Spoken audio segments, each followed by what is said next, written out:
So at last I like to ask our teacher, our sir, everybody sir, Dr. Mangal Dogra, to discuss on a burning topic, which anti-VEGF to choose in DME, because we have now lots of anti-VEGF available in DME. Welcome, sir. Thank you very much. I think may not be exactly the way perhaps you would have wanted it, because this talk is on behalf of Bayer, and there is a disclaimer.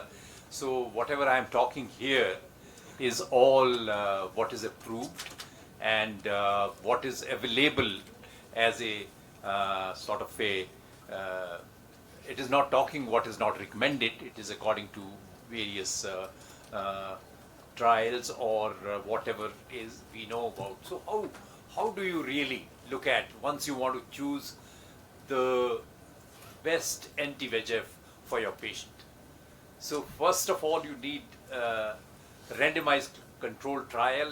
You need absolutely be sure that the proper trial has been conducted. And then comes the real world evidence, which is very, very important. That is what we look for. That is it working the same way even in the real world and of course subsequently, because then there are publications and we need to have a network meta-analysis. And because of this, various organizations that include, which would give their own guidelines. These are international as well as national societies. And of course, apart from the mode of action, we have to look at the own experience, which in fact I'll be sharing in the end. So it is most important that we provide timely and effective treatment for all our patients, and also we should have that visual gain over a period of long time. So what drives the key mechanism behind pathogenesis of DME? I think that is where it is very important. I think it's not only VEGF-A, which is mostly blocked by most of the anti-VEGF agents, but it is PIGF as well as VEGF, other things which are there. So what happens here is that I'm not going into kind of details of all this, that excessive activation of both these VEGF-GR1 and 2 can result in increased vascular leakage, edema, inflammation, as well as pathological neovascularization. So what is happening? I'm just coming straight to the point here. You have brolucizumab, you have ranibizumab. They're just going to attack VEGF-A. Whereas if you have aflibercept, it's also going to take care of your VEGF-B as well as PIGF.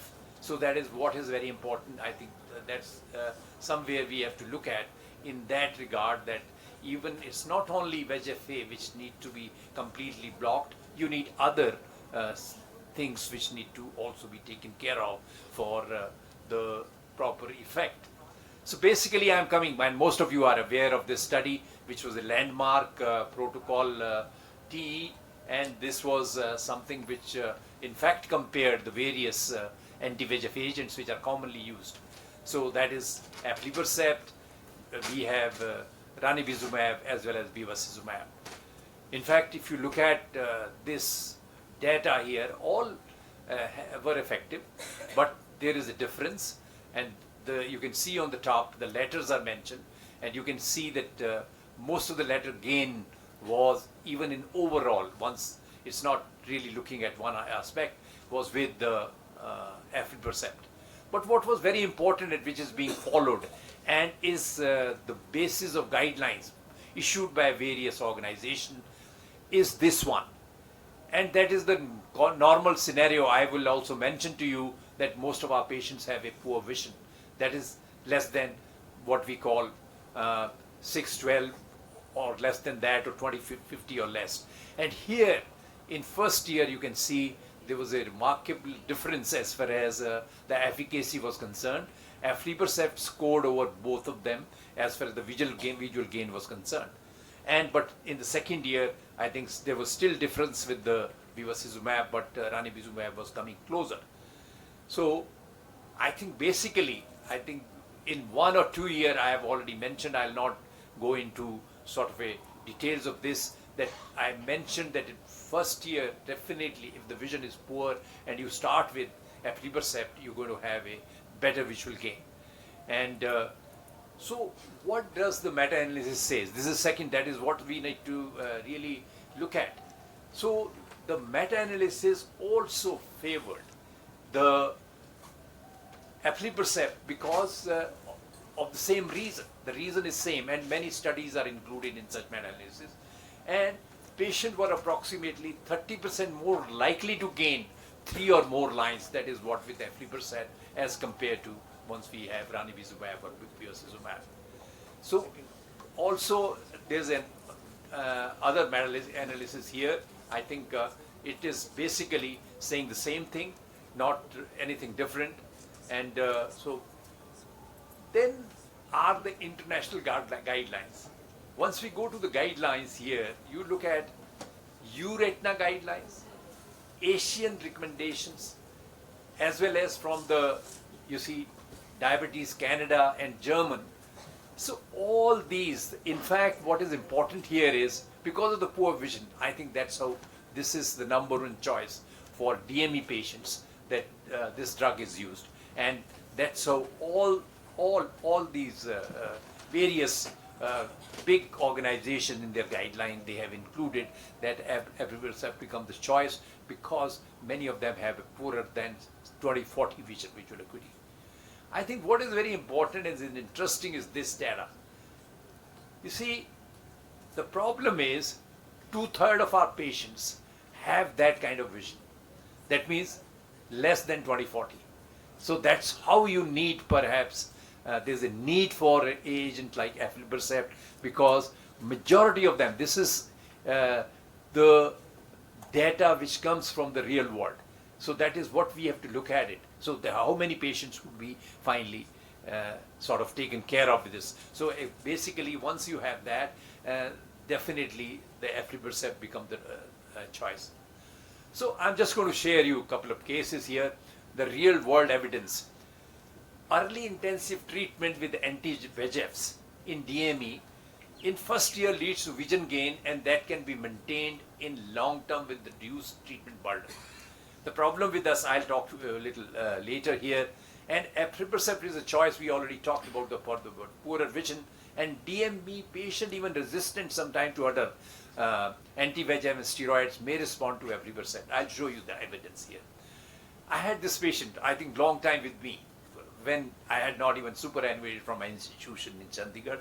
I think we used to give him so many things, so many injections were given, everything was tried on him, including Ozurdex for the last 5 years. Now, the problem was, during those days, I could never give anybody monthly injection if I wanted to give something like aflibercept or Eylea. It couldn't be given, it was not affordable. So only, you can see now, later part, once they have this kind of a scheme where you had these injections coming, it was possible. So I told him, I'm going to give you like a trial 5 injections monthly. So first time, look at, with 5 injections, everything dried out. And his subsequent injection was required after 6 months. In fact, he just needs now maybe 1 or 2 injections in a year. So if we do early intensive treatment, that is where the key is. What happens is, what we are doing, we give him 1 injection, it becomes totally flat, and then we are waiting for it to come. Then it is a never-ending process. I have seen all my life. So don't do that. Do an early intensive treatment, especially in a DME. You'll see yourself by next year, the injection would be maybe just 2 to 3 or maybe maximum 4. But most of the time, subsequently they require just 1 or 2 injections. Otherwise, they are always on that. So this is one example I'm showing. Then this is another case of persistent DME.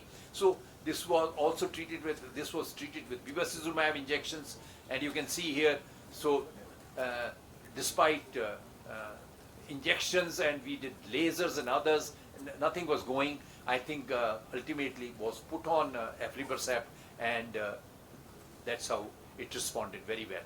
So what I would like to emphasize here is that aflibercept can achieve meaningful visual gain, as well as if you do that kind of, this is the evidence is from everything, meta-analysis, the international guidelines, as well as the trials. So if the vision is poor and you give early intensive treatment, I think you are really going to benefit your patient of DME. And that is what, in fact, is something which at least we have observed. And that is what convinced me to be the part of being their speaker also, because it definitely makes a difference. But earlier it was not happening that way, and now it is even much more easier. Now after first, many of you know, after they have completed those first 5 injections, now if they buy one, you get 2 injections. So it is even much more friendlier, much more friendlier. So not from any point of view that I have basically that I am a speaker for them, but it does work, and I have shown you, but early intensive treatment would work, not like PRN, and you will be forever in diabetic patient doing that PRN business.